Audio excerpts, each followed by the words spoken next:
Hello and welcome to the Sounds from the Grave podcast. My name is Yussef, and today we're going to be talking about Halloween Horror Nights 34 in Orlando, Florida. Haunt season just ended, and I figured, hey, now's as good a time as any to talk about the event, give my thoughts, and an overall review. Now, just to give you a preface of everything going on here, it's not going to be a full, detailed 100% everything review because there's only so much time in the world, and don't have that kind of money either for foods and all that kind of stuff and merch. But there's definitely a lot of cool stuff that I want to talk about and at least be able to break down the stuff that I did get to experience at the event this year, which at the end of the day was still a lot of stuff because there was a lot of stuff to do. And thankfully I did get to do the majority of it. But again, there are certain things I didn't get to do, certain foods I didn't get to try. So again, this is just a breakdown and overview of the things that I was able to experience. But without further ado, let's just go ahead and jump right in. I am going to break it up into kind of topics. So just to give you the heads up on that, it's going to be I'm going to talk a little bit about some of the logistical changes to the event this year because there were some pretty interesting changes. Then I'm going to talk about the foods and the snacks, then shows, then scare zones, and then closing it out with my ranking of houses from least favorite to most favorite. Same thing with the scare zones. But yeah, without further ado, let's just go ahead and dive right in and talking about some of those logistic changes. So I will say the major one this year and the biggest difference from previous years is going to be the way that Stay and Scream worked. So in previous years, Stay and Scream was set up in a way where you would go into essentially a holding area. You would have to stay in that entire holding area until the house is open for Stay and Scream. And you're kind of restricted to that. And you can only go to houses in that area. The way they did it this year, however, is very, very interesting because now there are certain little hubs around the park while the park is open where you go, you scan your Horror Nights ticket, and then you get a wristband. And with that wristband, it's kind of signifying, hey, I'm here for Stay and Scream, I'm here for the Horror Nights, but you can still walk around and enjoy the rest of the park instead of just waiting until your holding area is released open to the wild. So I thought that was actually kind of a good idea. And outside of that, the way that they were doing house openings was they were staggering houses. So there are certain houses that opened at 5:15, some at 5:30, some at 5:45, and some at 6. And then the event itself would open at 6:30, which I thought was honestly a really good idea. I kind of liked how Stay and Scream was designed this year in terms of you're not tied down, you're not just waiting in the hot Florida sun in one spot and you have, enough time to kind of walk around the park, kind of, like warm up for the event. And not only that, just jump into a few houses relatively early. I think this might have been my last night. I was able to take better advantage of that, especially now when I knew what houses opened at what time. So that definitely helped me out a lot. And by 6:30, I was already 4 houses in for the evening, and I was like, wow, great start. But then the other big change, logistics wise, is what I call the central hub area over by the soundstage part of the park and the houses. So the way it works now is in the soundstage houses, by Minions and by the Jimmy Fallon ride and by the Mummy and like Rip Ride Rocket, like that whole area. Um, there's usually number of houses there. What they did this year is they kind of built a central hub where if you go into one house and you leave, you don't have to go all the way back into the park and then go into the queue entrance. You can just go, like you land in between sound stages and you're like, okay, if you want to go to Wyatt 6, you go that way. If you want to go to Terrifier, you go the other way. And in theory, this was kind of a good idea. Execution is where it kind of collapsed, in my opinion. Because there wasn't any clear delineation between people coming one way or going the other. So you constantly had like these like almost like traffic holdups at intersections of people trying to get to one direction and other people trying to get to the opposite direction, and just kind of like a mishmash of people going all over the place. And that was like a little bit harder to navigate. And then the other issue that I had with that as well is that it's not necessarily um, friendly for guests with disabilities. Um, Especially because if you were trying to go to certain houses and you needed to get your return times, you had to go all the way back.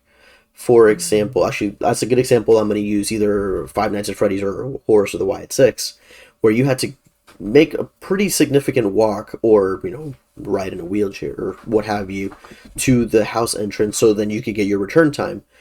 And some of the return times were designed in a way where it did not give you the chance to go out and then come back for your return time, because the walk itself was so time consuming and so long that literally by the time you would walk out, grab a snack, it was already time to head back, and you essentially had to do that walk three, maybe four times if you were leaving that same direction and going somewhere else.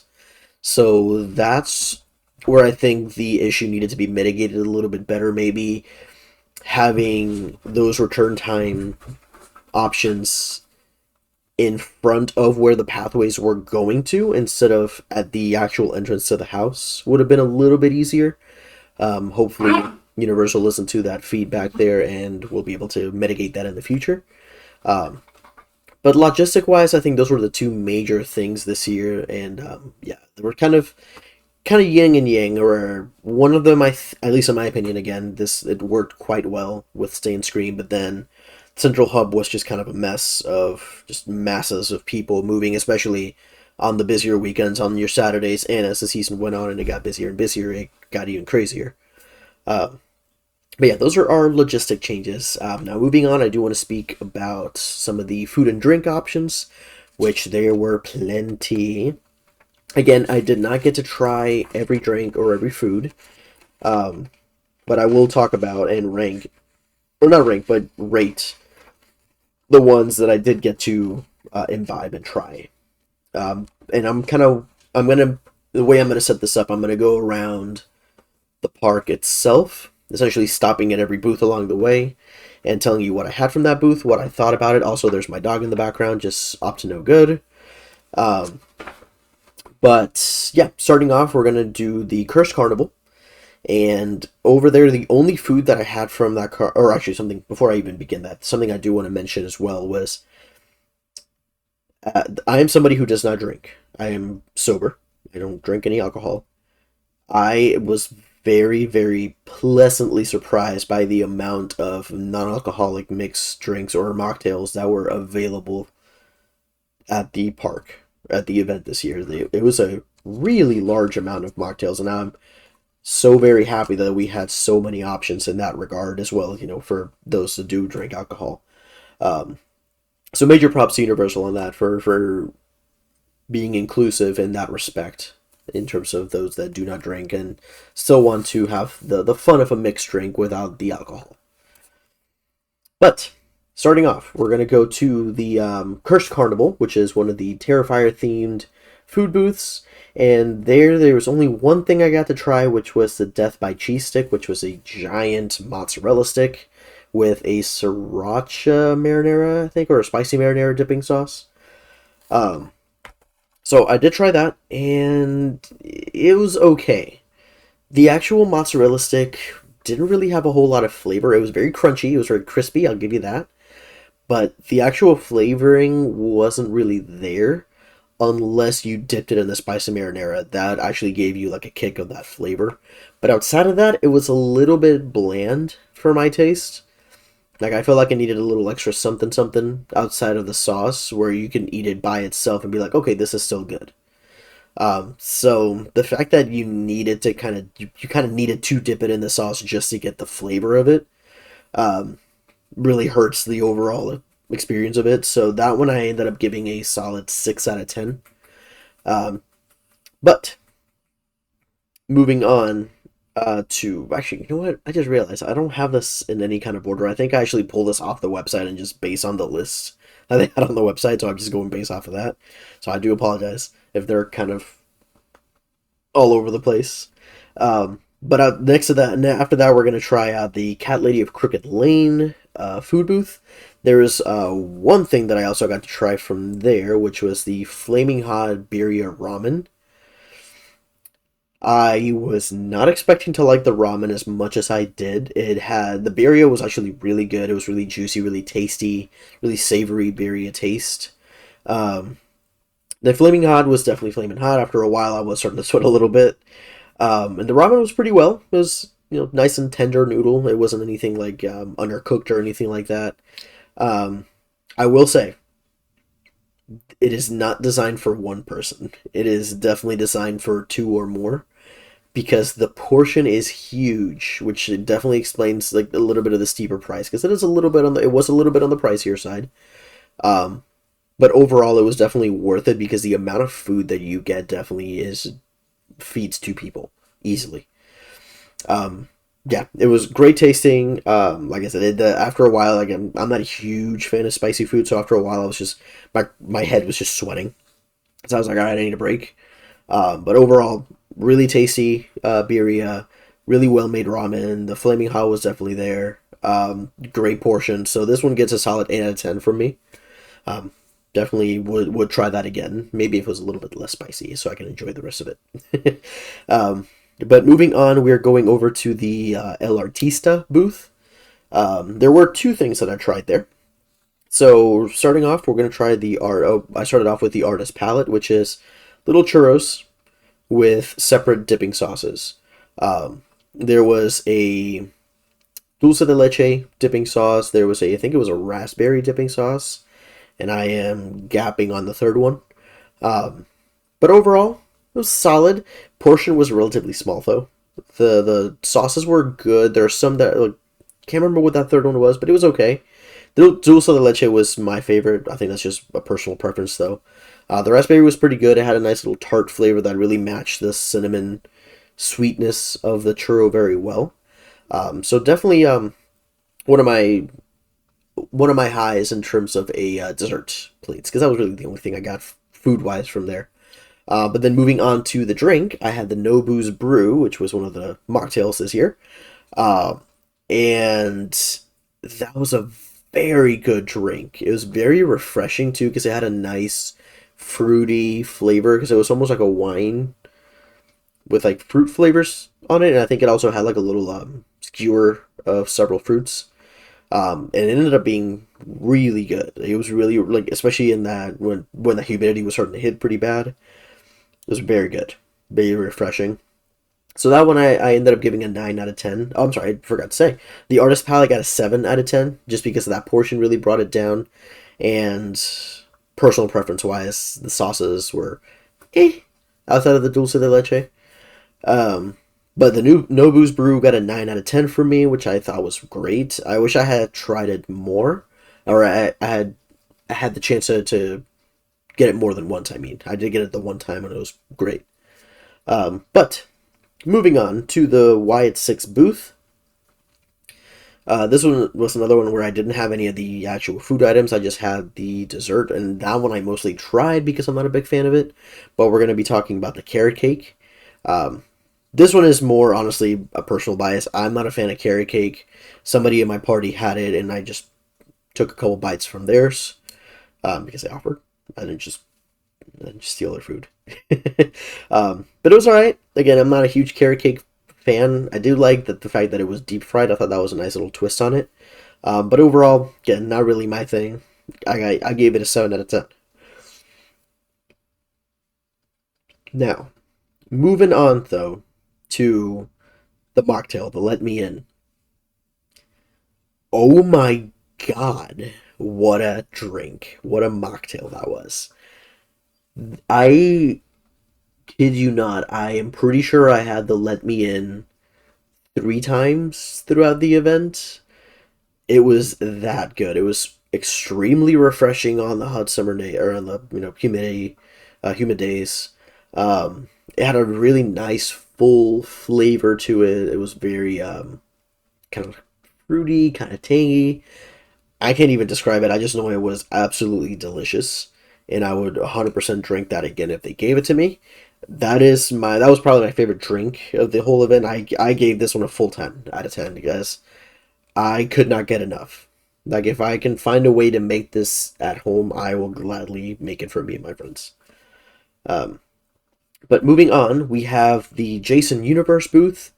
That one, none of the food really spoke to me. Honestly, I didn't really try any of the foods there. I only tried the one drink, which was the blood orange mocha. I don't want to talk about the blood orange mocha. It was gross. Honestly, it was just an iced coffee. I couldn't taste any of the blood orange, quote unquote. It was just a substandard iced coffee, in my opinion. Um, is it a good iced coffee? Not really. It was there.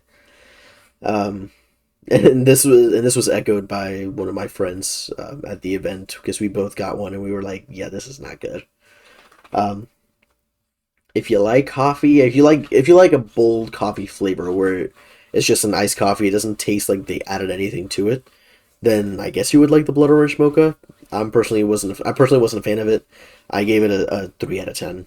So it was just alright. It was bleh. But then moving on, we're going to the other Terrifier booth. I believe this was the Clown Cafe booth. And then from there, I did try one of the other foods,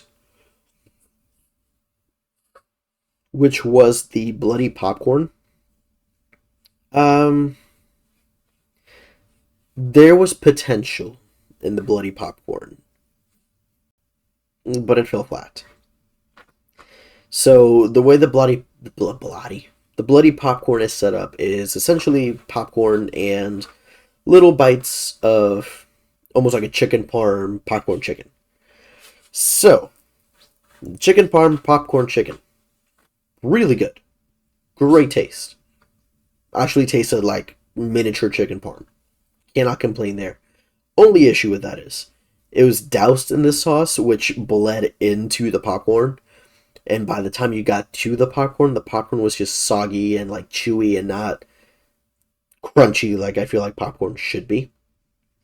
So it's one of those things where you kind of have to rush through eating all the chicken so then you could enjoy the popcorn for the crunchiness. It was alright. Like I said, the chicken was good, but the fact that the popcorn almost immediately got really soggy and just like chewy, but like not an it almost got like it tasted like stale popcorn at one point, which I think was a big no no. So for that, I definitely have to ding it quite a number of points because you kind of pay a pretty penny for it, and it's pretty much chicken, popcorn, chicken, and stale popcorn, which was eh. So that I ended up giving a 5 out of 10. Then the other thing I had as well was the dessert plate, which was the sunflower glasses.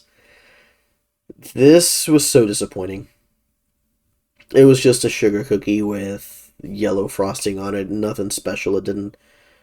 There was nothing to set it apart from any other dessert. It was literally just a sugar cookie with yellow frosting made to look like the sunflower glasses. It had nothing else going for it. Another 5 out of 10. If you like a sugar cookie, I guess you can like this, but eh. And then I did try the Clown Cafe Juice, which was the mocktail. That one, I gave it an 8 out of 10 because it was very refreshing, very well made drink. The only issue is it's supposed to be a combination of different flavors. One of those flavors is apple, and it just tasted like apple juice, like fizzy apple juice, which I mean, it isn't terrible. I like apple juice. I like, like sparkling apple juice, but the point of the mocktail is to try the mixed drink aspect of it, and I didn't really get that there. Again, it was still really refreshing. It was still a really tasty, crispy apple juice. So I still gave that one an 8 out of 10. But moving on to the Fallout booth, right off the bat, I'm going to say the Fallout booth was actually my favorite booth this year. It is the one that I ended up getting a lot of the repeats from. And yeah, there's only like one thing I didn't particularly like. but we'll get to that in a sec. So starting off, the cram tots. Oh my god. Oh my god. Those cram tots. They were amazing. So cram tots were essentially spam and cheesy tater tots in like a sweet and sour sauce with green onions on top. Let me tell you, I'm a fan of spam. I don't care. I love spam. Spam is like a struggle meal. I do not care. I love it. Spam and a sweet and sour with green onions on top was a revelation. Because it was like a spicy sweet and sour almost. Really well made, like to the point where I'm like, I can eat this all day. Literally, I eat this all day. I want to say I ate the cram tots. I think probably about 3 times as well. So yeah, it was really well made. That was probably one of my favorite entrees of the night or of the event. That one I gave a solid 9 out of 10 because there was a little bit of an element of luck where sometimes the um, spam didn't really have a whole lot of this. It wasn't doused in a whole lot of the sauce. I will say this: the cheesy tots were consistent every single time. They were nice and crispy on the outside, very cheesy and like nice and like soft on the inside. Great every time. 9 out of 10 dish for sure. If they ever bring it back, I will be there in a heartbeat. And then, what I was not expecting to like in the slightest, this is my biggest surprise of the year in terms of food options. The Yum Yum deviled eggs. It has got to be the strangest dessert I have ever had because it psychologically messes with your brain so much. Because it's supposed to be coconut and like a little bit of tajin on top, but because it's made to look like deviled eggs, you're thinking like your brain immediately says, "Oh, deviled eggs. This is gonna be taste like just like a deviled egg." But then you bite it, you're like, "Wait a second, this is coconut." Now, it is very, very, very, very much a coconut snack. If you do not like coconut, you would not have liked the Yum Yum deviled eggs. I personally, I'm an okay fan of coconut. I can take it or leave it. I was so pleasantly surprised by just how good the coconut flavoring contrasted with the kind of like little spiciness of the tajin that was kind of sprinkled on top. Oh my god. That's another thing. That was my favorite dessert of the event. That was definitely one of my repeats. There was a night where I went and just got that. Um, that is my 10 out of 10 dessert. I guess consistently good. Never had any issues with it. Even if it messes with your brain a little bit, the flavoring itself is so worth it. It's so worth the price of admission. I would definitely have that more than I had it more than once. I would definitely keep eating those. Yeah, Yum Yum deviled eggs, 10 out of 10, amazing. Moving on, I did have two of the mocktails from there. First one, just because of the whole novelty of it, I did get the Radaway lemonade. I feel like you had to get really lucky with that because the first time that I had it, it had a nice lemon flavor with like a kick of smokiness to it, which was really nice. It was a nice little kick, and it was pretty refreshing. I think that was actually the first drink I had my first night of the event, and you know what? Pretty good. Second time I had it though, I don't know if it was just a bad mix or maybe it was just like the last of that batch, but the smokiness overtook everything on that second try. So I was like, okay, I'm not getting any of the lemonade at this point. This is just smoky flavor. Um, which was kind of a shame because I really enjoyed it the first time, and honestly, I just got it for the gimmicky, bag because I was like, oh, it reminds me of the blood bags from back in the day, and I'm just like, oh, it's cool. But yeah, the fact that it was not consistently a good solid flavor really kind of knocks it down for me. Not in a horrible way though. I still gave it a 7 out of 10 because I mean it's I would drink it again, but it's one of those things where you just have to kind of like pay attention and just be really lucky and get a good batch. And then after that, I did try the Quantum mocktail. I was not a fan of the Quantum mocktail. This is the only drink from this booth. This is the only item from that booth that I didn't particularly love. It was just very run of the mill. It didn't really have like any flavor profile where I was like, oh, okay, I can get the flavor out of this and that. It was just kind of like a solid, consistent. It kind of tasted like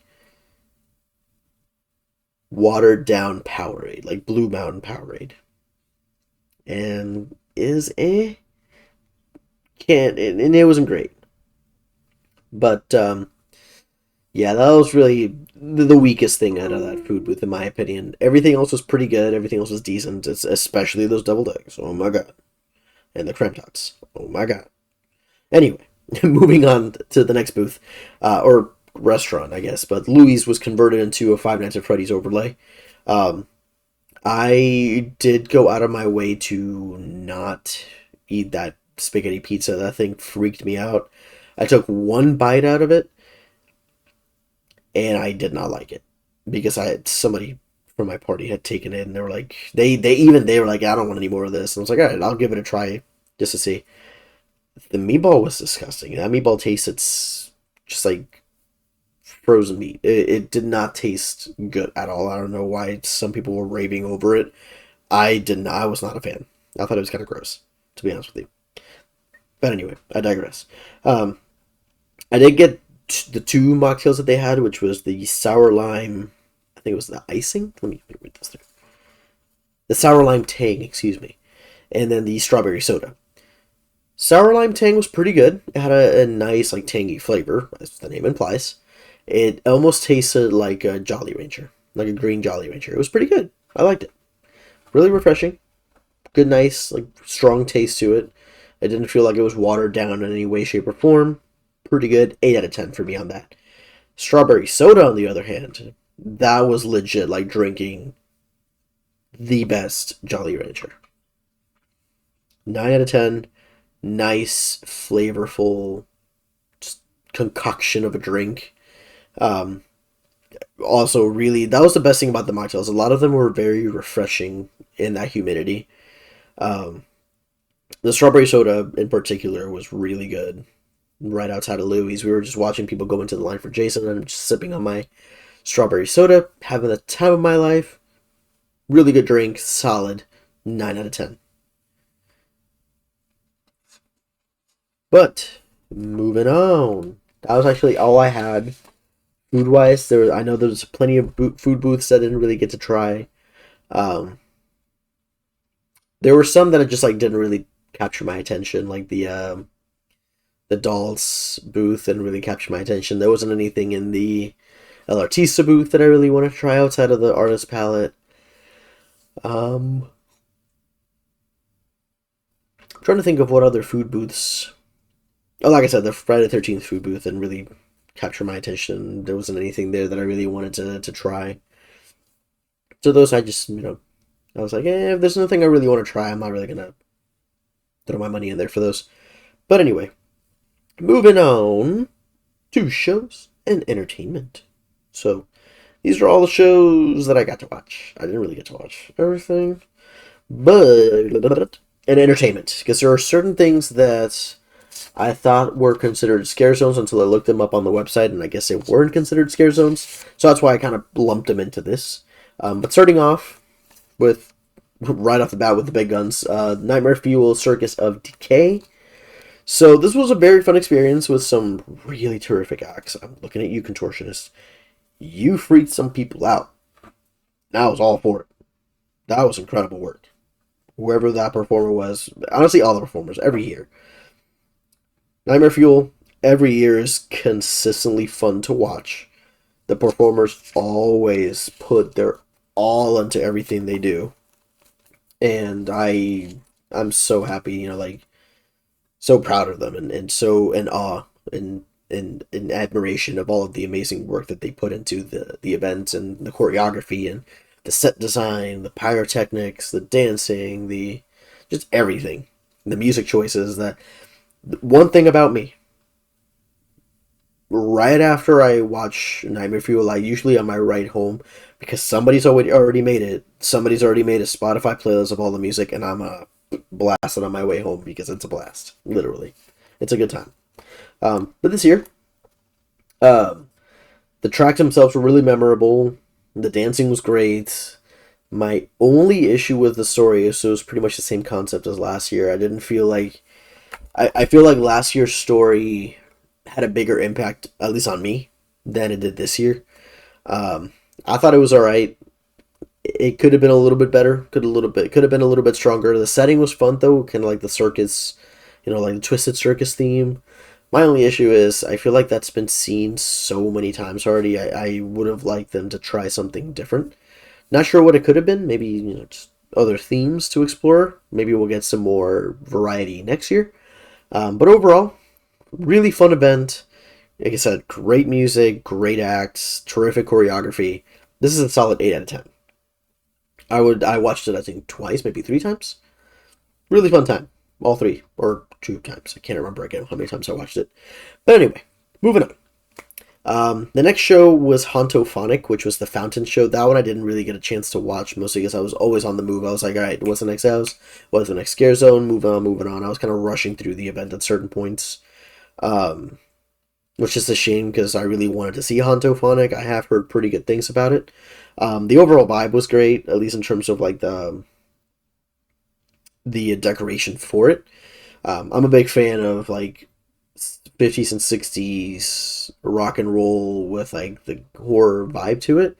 So, like, and then like psychobilly stuff. So, horror pops, necromantics, the Phantom AD, stuff like that. That was the vibe it was giving off, which I really wish I could have seen it. Fortunately, I didn't get to. Hopefully, they bring a version of it back next year, and I'll definitely be standing there and watching that show in its entirety. Um, then moving on to what is now considered more entertainment, which again I didn't really consider a scare zone. I just thought it was like its own little thing. But that's the Mel's Dying Zombies. They were so much fun. The performers there really gave it their all. They had such a blast. I had nothing but good interactions with the entire cast, especially the ones on rollerblades, just kind of parading around, running, like slamming their brakes in front of people, which was great. I had such a good interaction with one when I stopped to grab a bite to eat at Mel's. It had been raining earlier in the night, so there was a lot of humidity, and the windows were all like fogged up, where you can like finger trace stuff on there. And one of the zombies kind of like plopped his entire body against the window there and started drawing like little balloons and stick people, and I thought that was so funny because he was just like staring at our party the entire time. Um, and I can just tell that they were just having a blast, just being snarky Mel's dying zombies. Especially when they would put trays of body parts in your face, like, "Hey, eat this," and you're like, "Thanks, I'll try it." So yeah, great job there. And then after that we have Club Horror. Club Horror. Okay, what was Club Horror? I honestly, and this all stems from the San Francisco area being used for anything horror nights, because it's such a small area. It always creates such a big bottleneck of people in there. It's just a pain in the butt to get through. I dread it whenever I need to walk through there for whatever reason. Um, and honestly, the overall club horror theme was meh, in my opinion. Mostly because it was just a DJ up on a booth, like 20 feet, 10 feet up in the air, and three dancers. And, like, that was it. And then it was just mostly, like, a spot, I guess, for people to just sit and enjoy a drink or two. But I feel like theming could have been so much better, because literally it was just like, here's three scantily clad women dancing and a DJ. And I'm like, that's it. Like, I feel like it would have been really fun if they did something with, like, decades, where you had maybe continuing the theme of the zombies, but you had different eras of, like, club music, starting with, like, disco, and then, like, 80s and 90s, like, techno and rave music. That would have been really cool with, like, dancers or zombies or vampires or whatever, just themed to, like, different decades of clubs and club music and all that fun stuff. I think that would have been a lot better than just, here's three sexified women wearing, like, fake bird skulls on their faces, and I'm just like, it was very lackluster in my opinion. I think it's a good trial run. Maybe next year, Club Horror could be a bit of a stronger vibe. It might maybe something that I might end up spending a little bit more time in, but as it stands, this was something I dreaded walking through because of the bottleneck. And if I did have to walk through it, there wasn't anything that like wowed me because it felt very lackluster. It felt like just like a last minute throwaway thing just to have something there. And it honestly, it could have been so much better.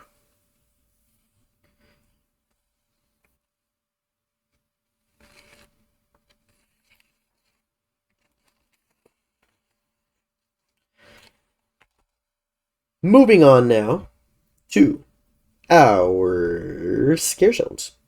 So, similar to what I said earlier about houses.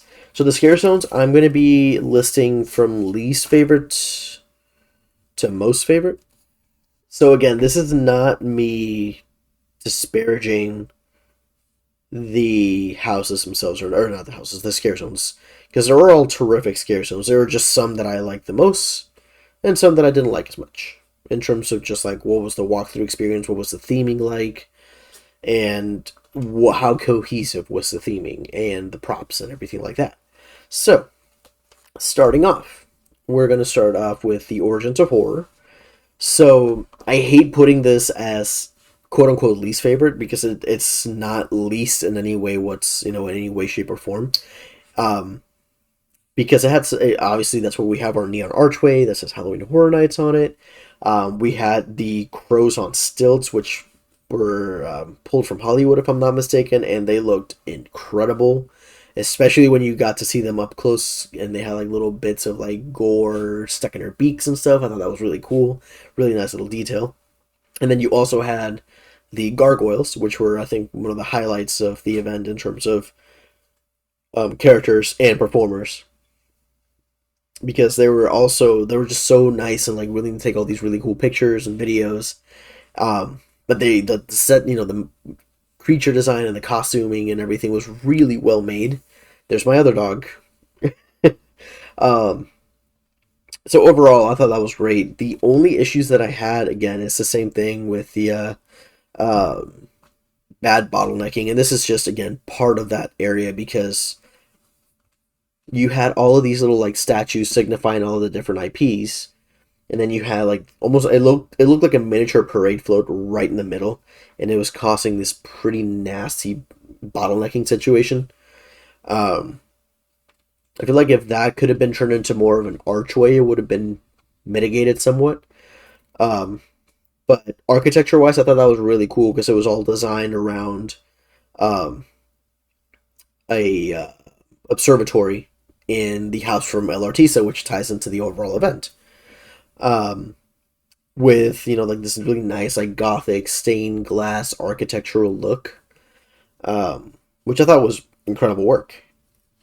But also there were, strangely enough, there was like a set of scare actors that were just people with chainsaws, which nothing against chainsaws, but I feel like there's a time and a place for those, and the time and place did not really fit the vibe that they were going for there because it really threw my sense of cohesion away. Um, because especially because there were some of the scare actors that were made to look like they were coming out of the walls with like rebar in their faces and like bend pipes coming out of them, which I thought fit the theme better because it looked like they were part of the architecture as opposed to just people with like brown leather looking masks and waving around chainsaws. I feel like that didn't really fit the vibe of the gothic architecture there. But outside of that, it's still a really fun zone to walk through. It's fun to see the statues because you got to see the WWE logo with Bray Wyatt's or the Fiend or Bray Wyatt's lantern. Um, Freddy Fazbear, who I'm just like, why will people keep stealing his arm? The vault entrance from Fallout, Art the Clown, and a giant Jason mask, which I thought was really friggin' cool. That looked amazing. Um, but yeah, outside of that, Still a really fun zone to walk through. It's just like the bottlenecking and just like the chainsaw actors just kind of threw me out of the experience for a little bit, but overall, great job. Um, Moving on to our next zone, it would be Mutations Toxic 20s. So this zone was honestly a lot of fun to walk through. I think this is the one that I walked through the most just because it just happened to be like the main hub of where I happened to be going. Um, I thought there was a great use of the music and the makeup in this, especially kind of like the pustules and like the boils and like the green neon like spatter and stuff and people.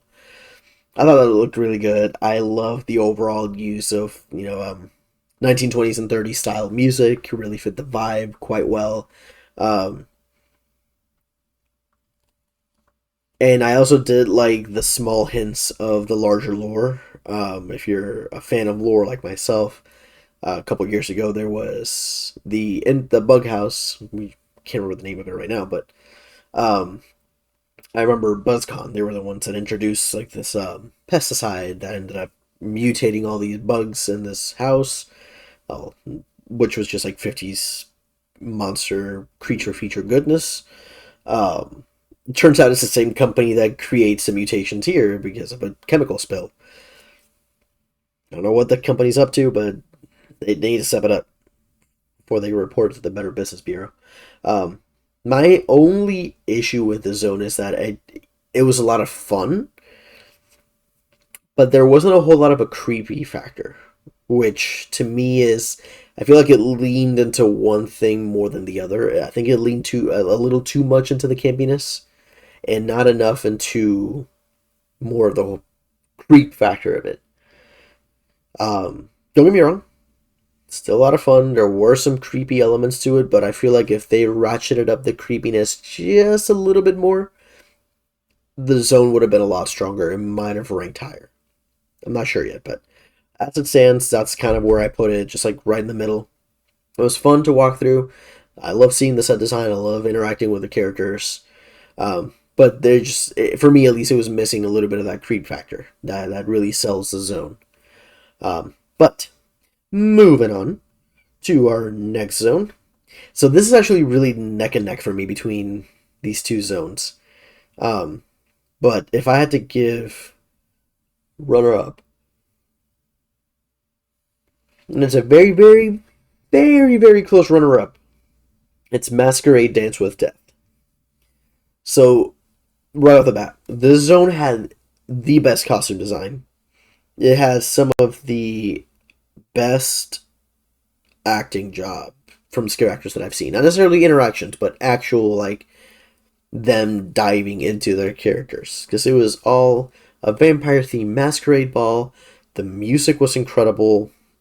The giant chandelier right in the middle was so gorgeous. And the overall costume design was incredible. It was just so nice to watch that.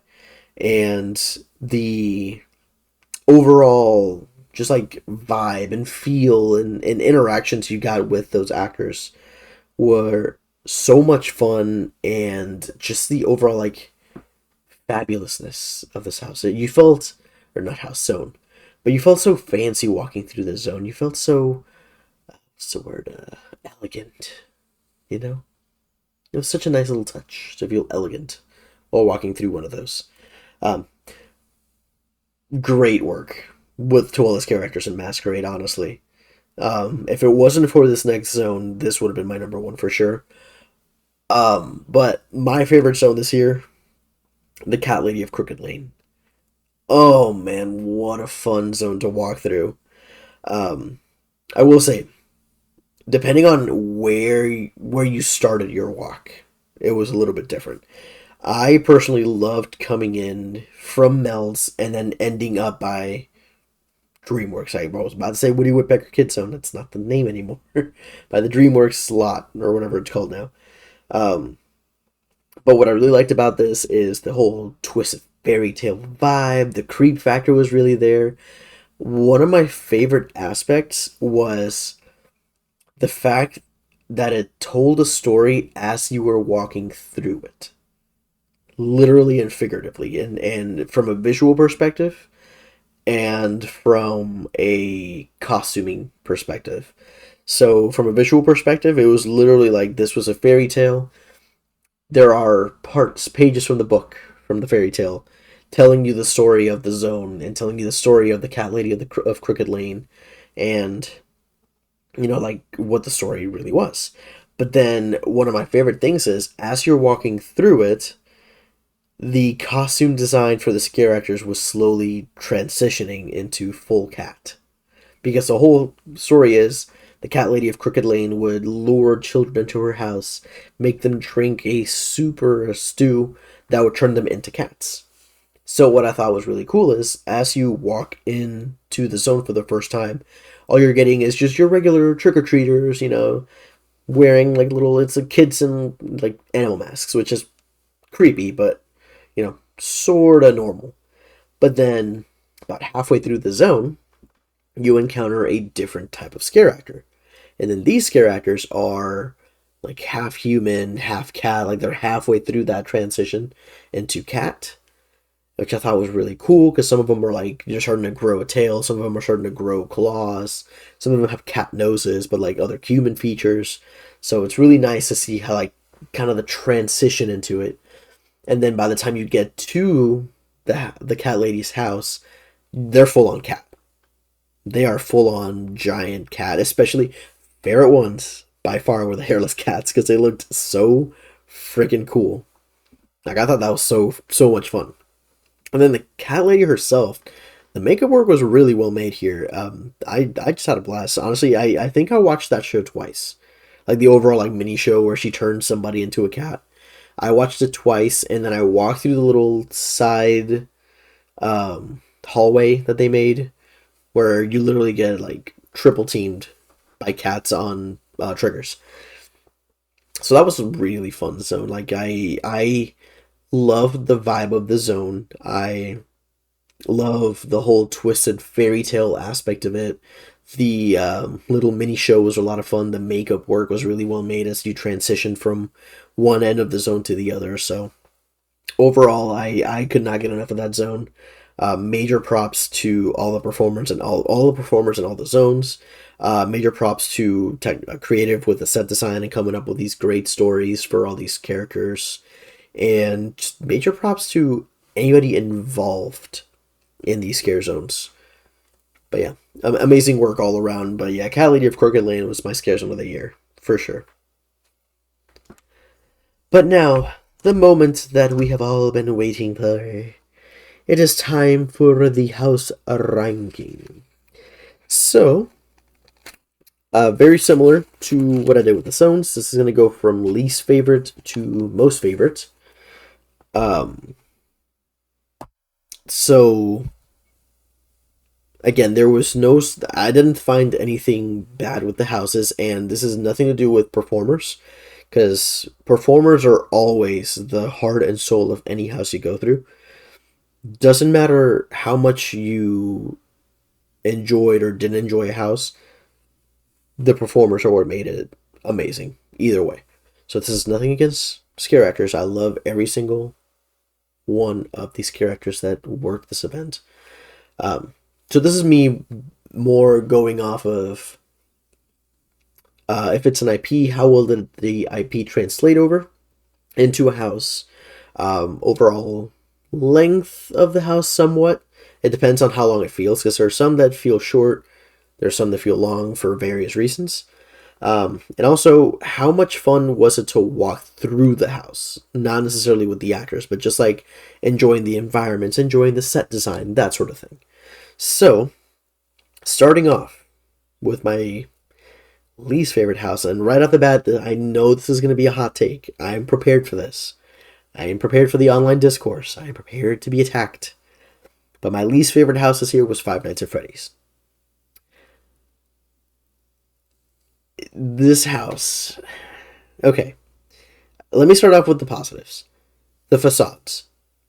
The facade to Five Nights at Freddy's was absolutely terrific. It was great. It was one of the...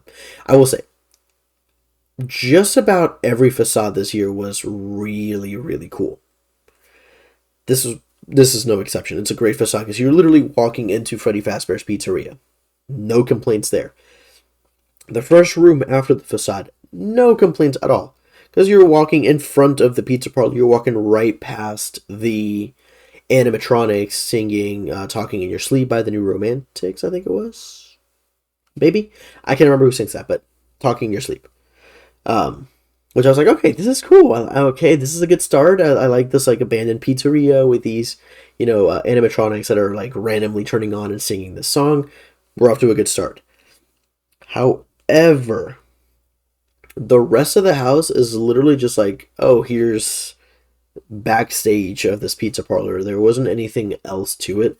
It was just like, oh, here's a bunch of racks full of like animatronic parts and heads and arms and all this and that, and but nothing that was unique. It was literally like, oh, here's a warehouse. Like it just everything felt like a set.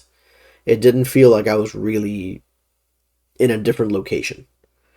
And that for me really hurt it. But outside of that, I mean, and there was also the fact that it was the full body. Okay, I will say this: the props wise, the full body animatronics, like the big like life size ones, those looked amazing. They looked absolutely incredible. I have nothing bad to say about those in the slightest. However, a lot of the scares were kind of lackluster as well, not because of the actors, but because of what the triggers were. Because a lot of them was just, here's a bare wall, and here is an animatronic arm coming out of said wall, and that was it. And then the occasional one was, here's part of an animatronic like walking up and doing this, like just like very stiff movement. Which again, it's an animatronic, I get it, but there wasn't any moments where I was like, oh, that was a good scare. That was an effective scare. That was an effective attempt at a scare. But a lot of it, like I said, it was just like hands sticking through a wall or like moving papers around, and I was just like, it was kind of lackluster. And yeah, overall, I was just like, is there going to be more to this outside of bare brick walls, people getting attacked by the animatronics, and then the occasional animatronic arm coming at you, and then like one or two full bodies. So I thought that was kind of lackluster. It was, I guess if you're a fan of the lore, it does a lot for you. I personally don't really know that much about the Five Nights at Freddy's lore. I've never really been a fan of it. Just really not my thing. But again, this is just my personal opinion. Again, I know that's, I guess, a hot take, because I know a lot of people have said really good things about it. I personally didn't think it was that great. I didn't think it was worth the hour plus, sometimes 2.5 hour waits that I've seen posted for it. But hey, again, that's just my opinion. Some things didn't work for me on it. Some things were really good. But overall, it was the weakest IP house. The weakest house for me. Moving on to our next house. This was another weak one. This is another weak IP. It's Fallout. I kind of knew going into this house that I was going to walk out a little bit disappointed, because it was going to be mostly based on the show, not the games. Don't get me wrong, I like the show. The show is pretty good. But there is so much more in the games that they could have pulled from that would have been genuinely scary. Like, and rat roaches would have been scary. Ghouls or feral ghouls would have been really scary. Like, their Fallout, for all its campy, goofy nature, it has a lot of creepy stuff in it as well. The show, though, didn't really have a whole lot of that, so that stuff, because it's only from the show, or I'm sorry, it's a lot of the creepier stuff because it's only in the game and the house is pulling from the show. A lot of that creepy stuff is just kind of left by the wayside. Biggest issue that I had with this house was a very uneven set design. A lot of it felt like sets that I had seen plenty of times before. Outside of walking through parts of the vault, everything else felt kind of generic. Like, I was like, I know it's from the show, but I've seen Horror Nights use similar sets before, so it didn't feel as impactful. It just felt like something, oh, we just took this that we already had, we redressed it and called it a day. Which is, eh, at least if it's something, like where you notice set things like set design, you notice what sort of situation this was. Um, and biggest issue, there were barely any scares. Like there was a lot of spots where I'm like, there's nothing going on here. There's no boo holes. There's no actors coming out. Um, it was just like, oh hey, look at this cool thing. Look at that cool thing. But there wasn't a whole lot of scares going around. I will say though, right at the end, a little stinger scare with the full size power armor animatronic walking towards you. That was cool. I will give you that. That was very, very cool. That was fun. Especially, and when you're somebody that likes the games, like I'm a fan of the games. I wouldn't say I'm a diehard fan. I love the whole. I mostly like the retro futuristic post apocalyptic aesthetic of it. God, that was a mouthful. Retro futuristic post apocalypse. Yay! I love the overall vibe of that, and some of it did translate into the house, but definitely the highlight was seeing the power armor, in all its glory, just walking up to you. That was cool. But outside of that, uneven set design, lack of scares, and the fact that there wasn't a whole lot of creepiness to the house really brought it down. So that's why it's so low in my list. Um, Moving on though, here we have our first original, and that is Hatchet and Chain's Demon Bounty Hunters. Now, this is by no means a bad house. This is by no means a house that I disliked. I actually liked this house quite a bit. I thought it was pretty fun.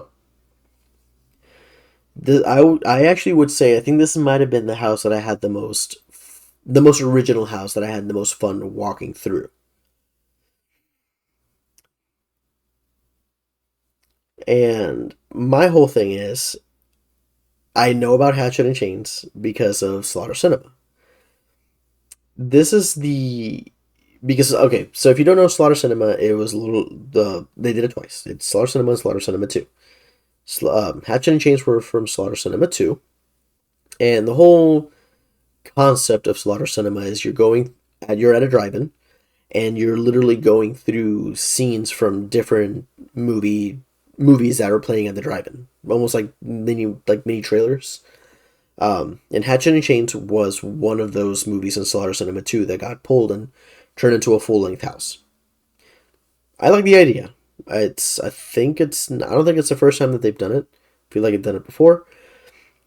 Um, I will say, set design wise, this is one of the coolest houses because the whole like Western theme was a lot of fun, and then there was also the whole theme of these really nice tricks with perspective and CGI screens that really made it immersive.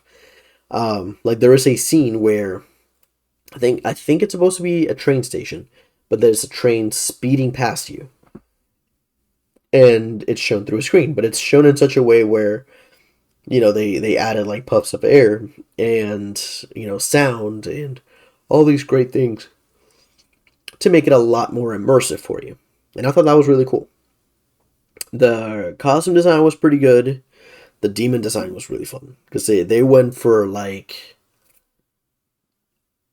you know what it reminded me of? The Balrog from Lord of the Rings, because it was a demon mixed with like molten lava type of look, which I thought looked pretty good. It was a good design. Um, I would have put this a little bit higher if there weren't other houses that I enjoyed more. But this was a solid house. Hatchet and Chains, a lot of fun to walk through. I liked it a lot. But moving on to our next house, we've got Jason Universe. So, Jason Universe is a house that I had really high hopes for because I thought it was going to be one thing, it ended up being another, but then it also ended up being what I wanted it to be. So, what I was thinking that Jason Universe was gonna be was, oh, it's just a walkthrough of Jason's greatest hits, starting from part two all the way to the newest, the remake. Um, my biggest issue is the following. The first half of this house was incredibly derivative because it's literally here is Camp Crystal Lake, here's Jason popping out every 15 seconds, and here's Pamela Voorhees, and like that was it. And I was like, that's really all you're gonna do for Jason Universe. I mean, it's this is your big reintroduction with a character now that you're kind of you know bringing him back into the fold. He's got a new design. He's got a new show. He's got a new movie coming out. Apparently, there's going to be a new game coming out. So like you're pushing hard on the marketing on this. And my first thought was, oh, this is all you're doing. Just walking through a campground and Jason pops out occasionally. So that's just the first half of the house. The second half, the gauntlet, that's where this house shines. That is where this house kicks ass. So, you're in for a treat because after you've walked through the campground, the next thing you see is a giant Jason mask that you walk through. And then all hell breaks loose. So you're literally running the gauntlet here because you are getting beset on all sides by multiple Jasons, multiple iterations of Jasons. So you've got Sackhead, Part 3, Part 4, Roy Burns Jason, you got Zombie Jason, you got Part 7, like all the Jasons, except for one, which I'll get to that in a second. And not only that, this is also where you're going to see his most iconic moments. And I'm like, where was this 2 minutes ago? Where was this at the beginning of this house? Because here's where you're getting his resurrection. Here's where you're even getting a special appearance by Tommy Jarvis. Like I said, you're literally walking a hallway where you are just beset by nothing but all the different Jasons throughout the years. But for some reason, I don't know why, there was no Uber Jason. Why was there no Uber Jason? Come on, what happened? No Uber Jason. But all jokes aside, that second half completely redeemed this house. Because that's what I thought the entire house was going to be. You literally, like, you're walking through the entire storyline of Jason from part 2 up until part 8 or the remake or whatever to decide, like, point they decided to stop in, which I thought was going to be really fun. That's the second half of the house, though. But overall, solid house because of that second half. For if the first half was just the entire house, that would have probably been right next to Fallout. As disappointing. But god damn did that house redeem itself in the second half. But anyway, moving on to our next house. This is our next original. This is Grave of Flesh. So this is the original that I knew the least about. This is the original that I was the least excited about because based on the story in the podcast episode and the overall like marketing quote unquote of this house, I was like, I don't really get the vibe of it until I walked through it. And I was like, okay, I'm starting to get it now. So trust me when I tell you that I was pleasantly surprised by this because right off the bat, incredible facade because you've got this beautiful cemetery that you're walking into and you're immediately getting hit by the smell of roses being left, which was just top tier chef's kiss. And then essentially what you're doing is the story is that you have died and you are now descending into the afterlife or purgatory or limbo or what have you. The way I picture or like I felt it was you are literally on your descent to hell because the house gets progressively creepier, it gets progressively trippier and surreal because there's some really crazy surrealist set design here. Particularly, there's an MC Escher inspired room, and then right after that, there's some really trippy visuals with like these green flashing lights where you're just like, wait, what is happening right now? Like, is this me actually going insane, or like what is happening right now? Like it really does like throw you for a loop. And then at least like I said, this is just me, like you are slowly like descending into hell, and it is just like as hellish as they could possibly make it there, in terms of just like playing with your perception of space, playing with your perception of um, what is up, what is down, what is left, what is right. Like that was really fun. And the only like the biggest issue that I had though was the overall costume design, because a lot of it was just basic zombie and like monsters.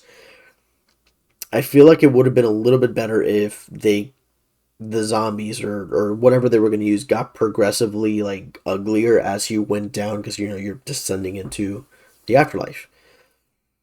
So it would have been like progressively more and more nightmarish until it's like this ridiculous thing where you're like, what the fuck is this? Um, but yeah, that for me was like the biggest drawback. It was just some lackluster creature design, but overall, a really surprisingly good house, really surprisingly solid. I know that some people didn't love it. I personally really enjoyed it. I thought it was great. I'm very happy with what we got there. The only thing is the podcast episode for the story. It made absolutely no sense whatsoever, because whatever they described in that podcast episode is like not in there in the house at all. It's like a whole separate thing. But anyway, moving on to our next house here, which is our next original. That is Dolls. Let's Play Dead. So I think this was the most fun original to walk through, like overall, in terms of just like how delighted I was and how much of a smile I had walking through it, because um, the overall concept was great of like you're getting shrunk down to toy size.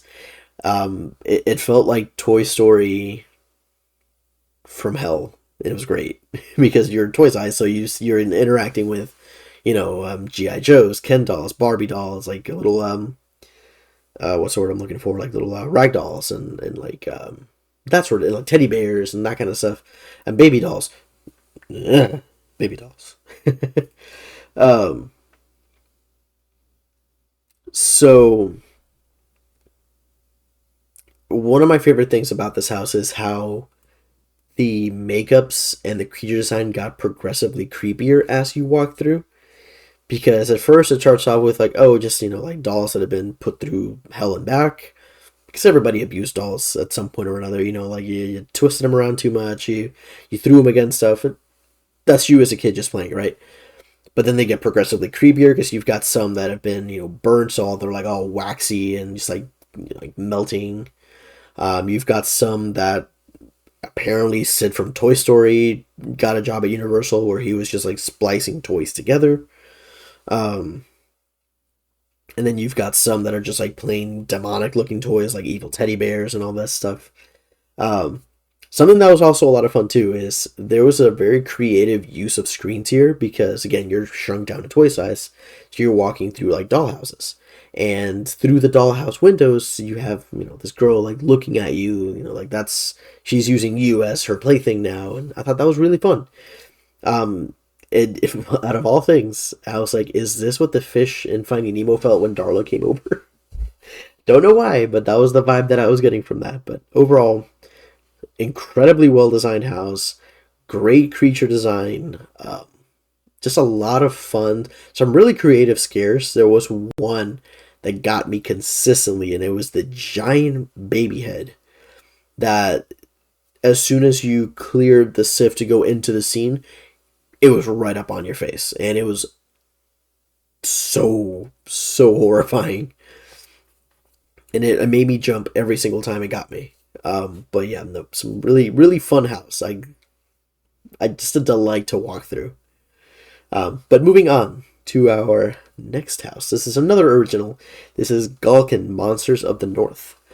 This is another house that I was very surprised by in a very positive way.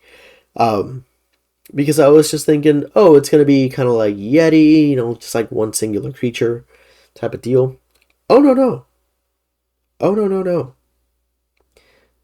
This was folk horror at its finest, to the point where I was just like, whoa, Universal, you did not have to go this hard on Galkin. You really did not. So, this was honestly the most surprising original for me. Because it had some incredible creature and makeup effects. It had some amazing set design and some of the best show scenes that I've seen. And I am talking about the main facade when you walk in and you see like the turning.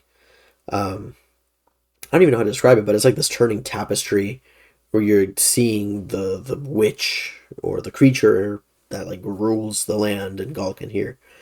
Um, and then you've got the whole like Wicker Man reference with this giant straw man on fire that is just so incredibly ambitious because this thing is pretty much full size. It looks amazing up close, like to the point where it's like towering above you. You're like, oh my god.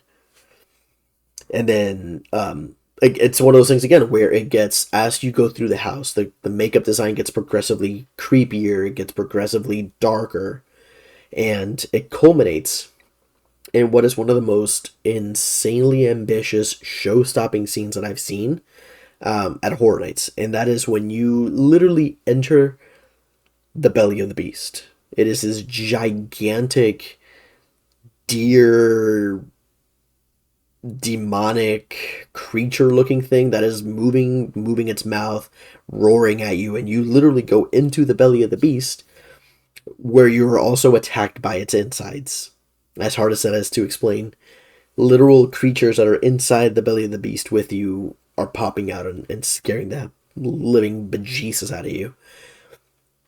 And that is just such an insane way to end a house.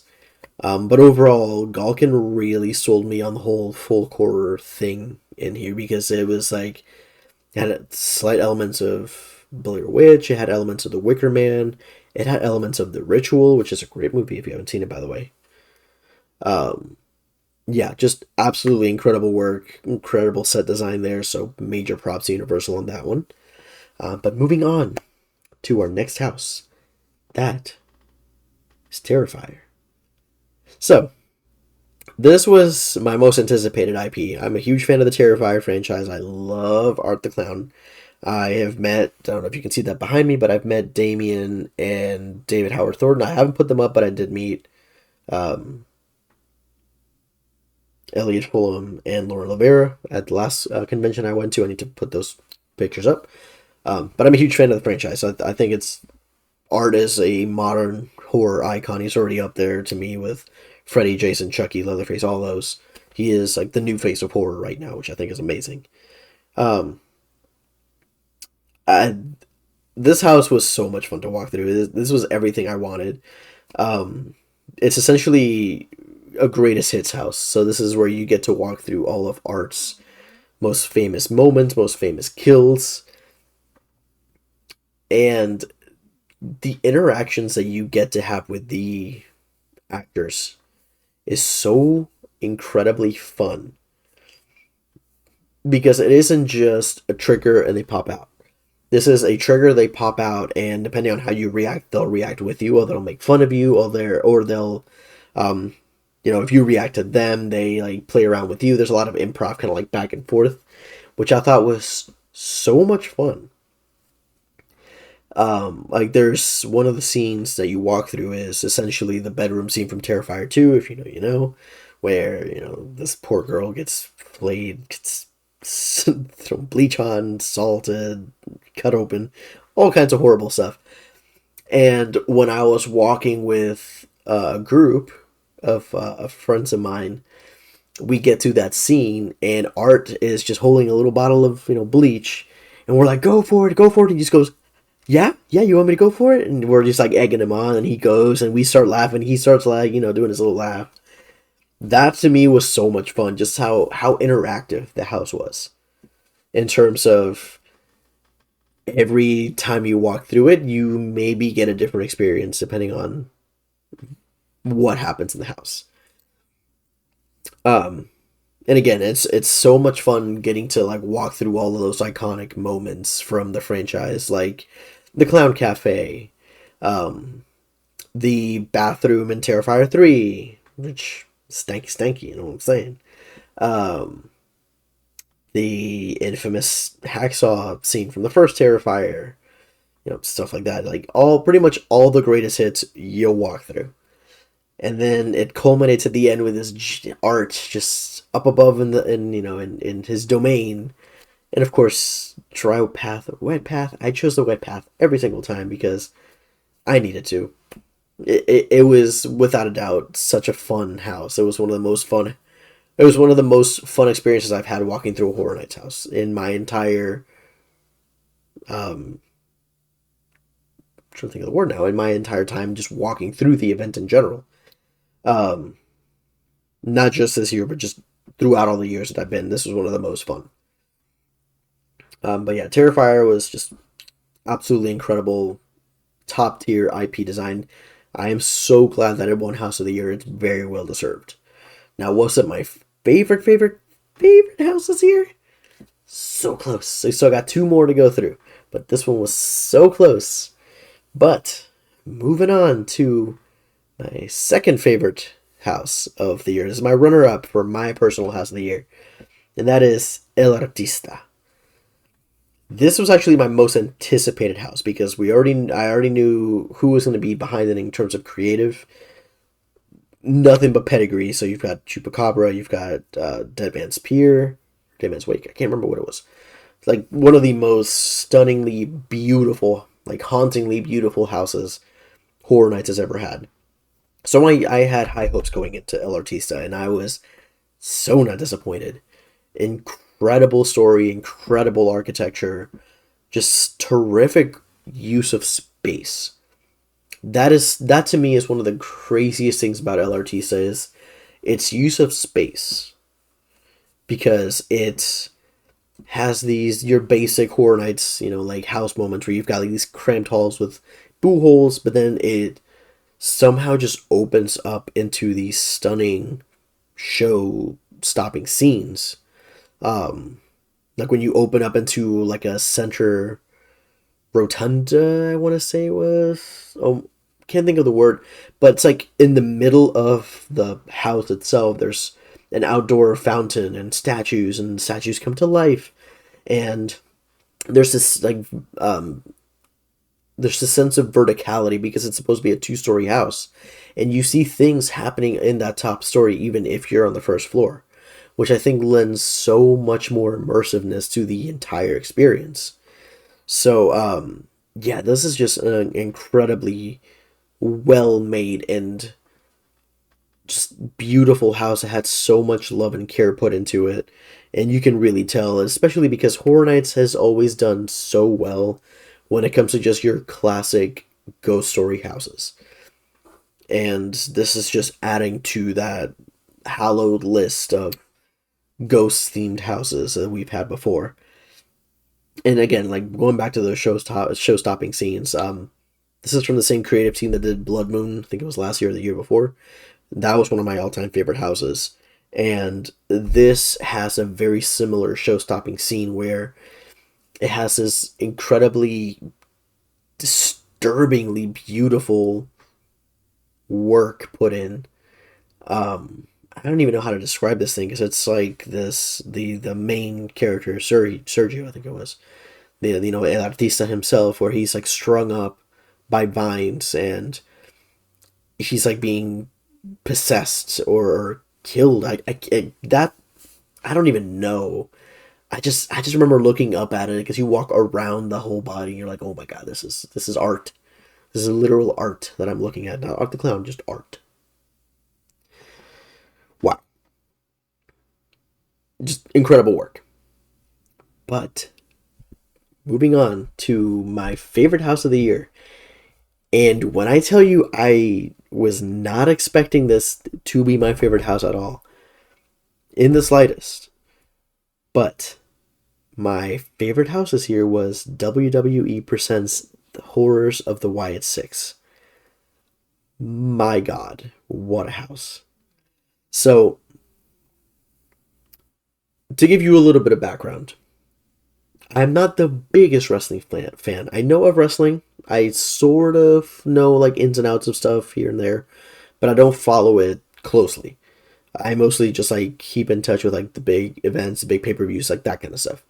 Um, and then overall in history of WWE in general, I am familiar with Bray Wyatt. I'm familiar with the Fiend.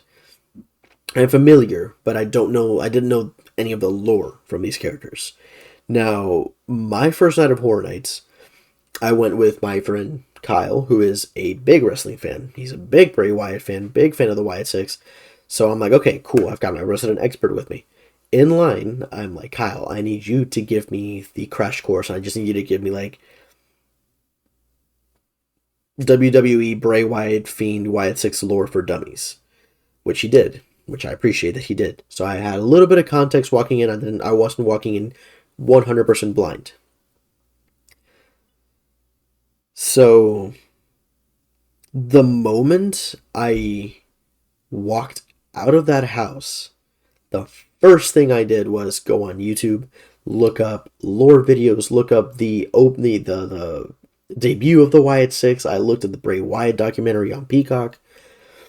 It made me so immersed in this world and this lore that I immediately had to learn more. I immediately had to educate myself, essentially, which I think is one of the greatest things about Horror Nights IP houses. If it's something that you're not familiar with and it makes you want to become familiar with it, it has done its job. And that is exactly what the Wyatt Six did, to the point where it made me appreciate the the genius that was Bray Wyatt, that was the Fiend, that is the Wyatt Six, all this incredibly creative and just beautiful storytelling that was created here. And the amount of love and care that was put into this house was so apparent and so emotionally charged that even as somebody who did not really know much about it, I felt emotional walking through it. And then I think it might have been my second or my third walkthrough with some friends that were visiting that are huge wrestling fans. Getting to walk through that with them when it was their first time seeing it, they got emotional.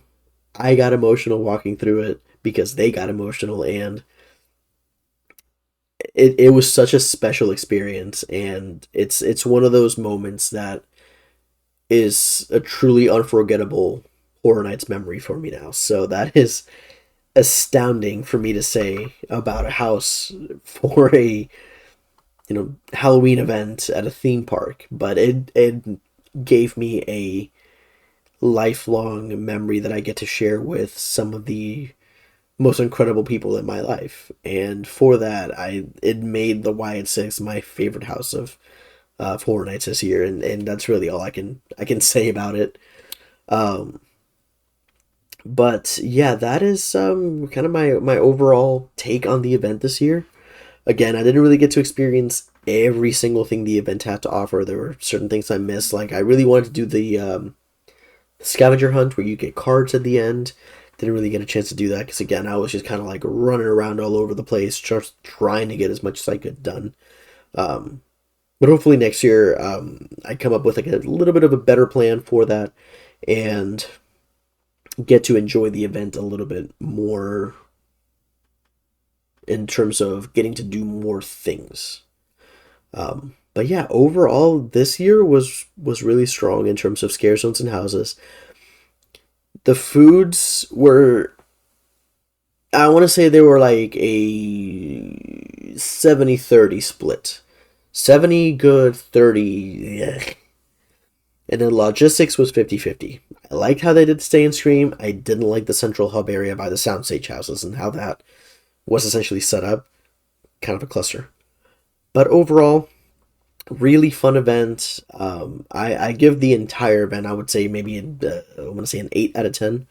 Overall, a lot of fun. I wish I could have gone more nights, to be honest with you, just to experience a lot of things more than once or more than twice or three times. But yeah, no, terrific year for Horror Nights. I cannot wait to see what we get again next year. But yeah, those are my thoughts on this year's Halloween Horror Nights in Orlando. I really hope you guys enjoyed watching or listening to me just rant about this for about an hour and a half, because I know it was a lot, but I appreciate you sticking by. But before I leave you guys, I do want to thank you so much for listening in or watching, however you are enjoying this. And if you could, please, like this video, comment on it, subscribe to my socials, or follow me on my socials. Or I'm on Instagram and Twitter and Facebook. It's Sounds from the Grave. And I hope you guys enjoy everything. And I will catch you all pretty soon. I've got some more fun stuff headed our direction here. But as of right now, that's really all I have for you guys. I do want to thank you again so much for your support. I will catch you very soon. And remember, stay spooky.